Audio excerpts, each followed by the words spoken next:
Congress still hasn't passed the big, beautiful bill, but what does this mean for Medicaid? Are coverage losses still coming? Let's dive in. Today, we're discussing the stalled One Big Beautiful Bill, trigger laws, and what they mean for Medicaid recipients. Despite clearing the House, the bill's Medicaid provisions hit a snag in the Senate. The parliamentarians struck down major cuts like provider tax reductions and eligibility changes, making them ineligible for the reconciliation fast track. Just about 6:45 on our Thursday, and we have been talking about the big, beautiful bill for a while now. It's possible that it heads to President Trump's desk next week. Still a long way to go on this one, though, and lawmakers are making some big decisions regarding Medicaid. So we want to go live to Scripps national correspondent Joe St. George. What are the possible impacts, Joe, and concerns for lawmakers right now regarding this bill? Right, and our eagle-eyed viewers will say, boy, Joe's been talking about this big, beautiful bill for months now, and you'd be right, but it's crunch time with this legislation. President Trump's hosting a big event today at the White House. He's starting to put the pedal to the metal, trying to get this across the finish line. He wants this on his desk by the end of next week. The White House would love to do a July 4th event around this bill.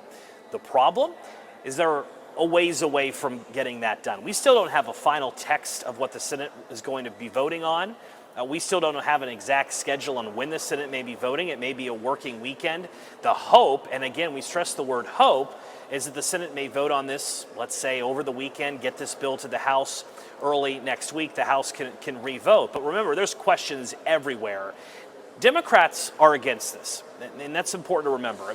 It matters less what Senator Hickenlooper or Senator Bennett thinks about this because no Democrat's going to vote for it, and President Trump doesn't need a single Democrat to vote for it, but he needs, for the most part, Republicans to stick together. And Republicans have questions about the bill, specifically related to rural hospitals. A number of Senate Republicans are concerned about information from the American Hospital Association suggesting that you'd have a $50 billion loss for rural hospitals in the next 10 years if this legislation goes forward.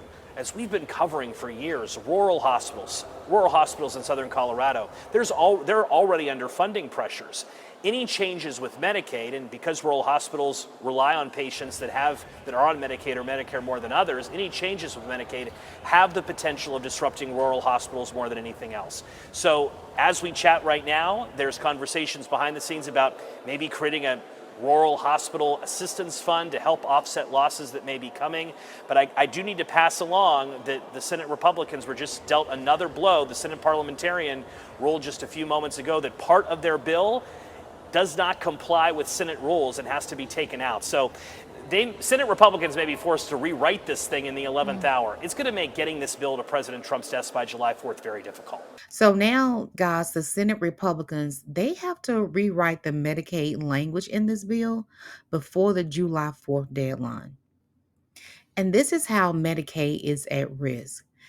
Everyone in a household that is covered by Medicaid could lose their coverage unless changes are made. So, if the bill passes, it would impose work requirements of 80 hours a month on many enrollees. It would enforce harsher eligibility checks and more red tape. It would reduce funding for state expansions, potentially dropping coverage. Guys, states are struggling as it is. And so if you reduce the funding for the state expansions, that would be detrimental. Experts project that 7 million plus people could lose coverage from Medicaid alone and another 4 million from the ACA marketplace cuts. So let's talk about trigger laws and why they matter right now. Trigger laws are state provisions that automatically scale back or cancel Medicaid expansions if the federal government reduces its funding below the 90% match rate. Here's the thing, states that didn't expand Medicaid get federal match rates between 50 and 77%, depending on income levels. But states that did expand, They rely on that 90% federal funding for low income adult coverage. So, if the one big beautiful bill cuts or eliminates that 90% rate, some states could gut their programs or take on billions in new costs. And that's billions with a B. And it's everyday people who will feel the impact. There has been pushback from lawmakers, advocates, and even wheelchair bound protesters. Check out this next video. And right now, we are just 9 days away from President Trump's deadline to pass that big, beautiful bill. But at this hour, some members of Congress are not even sure what's in the bill as they race to get it across the finish line. Scripps News congressional correspondent Nate Reed is live for us on Capitol Hill. It is a noisy Capitol Hill. Nate, it sounds like a busy day up there. What's going on? It's a pretty large protest, actually, Andrew. We're in the Russell Senate Rotunda, so this is one of the Senate office buildings. You can see there's actually a pretty vocal protest ongoing right now. You can see protesters being arrested by the police, charged likely with blocking and incommoding, which is a pretty typical charge up here. You can see some folks using mobility devices, scooters, all kind of shades of people who are protesting against the Medicaid cuts that are a portion of this bill, which will impact some of the poorest Americans, projected to take roughly 10 million or so Americans over the next decade off of their Medicaid over those additional work requirements that have been added. You can now see the Capitol Police are funneling these people out of the building. Again, we've seen a lot of interest up here on Capitol Hill, a lot of attention from some of these protesters over these possible cuts.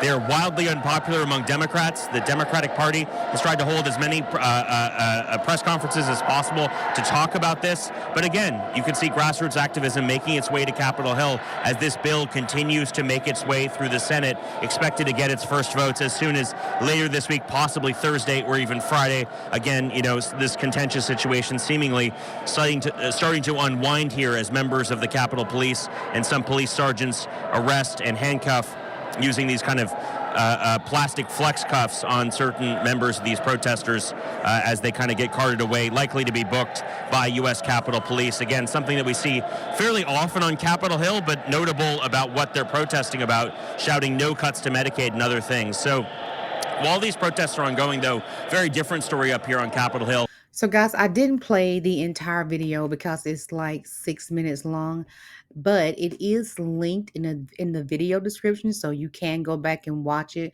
I just wanted to show you some of the protests that are going on. So the question is now, what happens next? So, of course, the lawmakers, they're still, arguing over this bill about what should stay in, what should come out. But the bottom line is, guys, it's significant changes are coming no matter what they do, right? Significant changes are coming.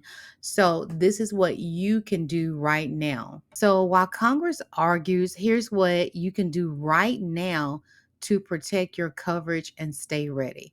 So, make sure your contact information is up to date. Millions have already lost Medicaid due to paperwork, not policy. So you just go to the Medicaid portal or you call your local Medicaid office and you update your mailing address, phone number, and email so you don't miss renewal notices. And of course, I will link the Medicaid portal in the description where you can find your local office. Next, you can watch for redetermination letters. States are still doing annual eligibility reviews, so don't ignore mail that looks like junk and respond quickly if you're asked for documents. Apply for coverage even if you're cut. So, losing Medicaid doesn't always mean you're ineligible. If your coverage is cut, you can reapply or appeal the decision. And you also can visit healthcare.gov to explore marketplace options.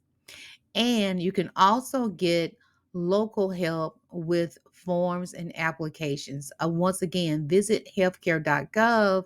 You can go to legal aid offices. You can go to community health clinics. Guys, you also can call your state representative or senators. They work for you, so make your voice heard.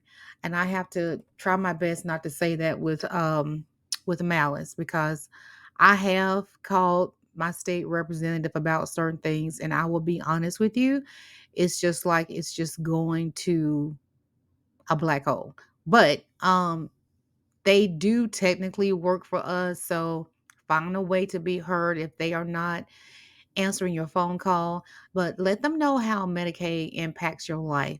And you can share your story in public forums, town halls, or through organizations like Families USA, the ARC, the National Health Law Program.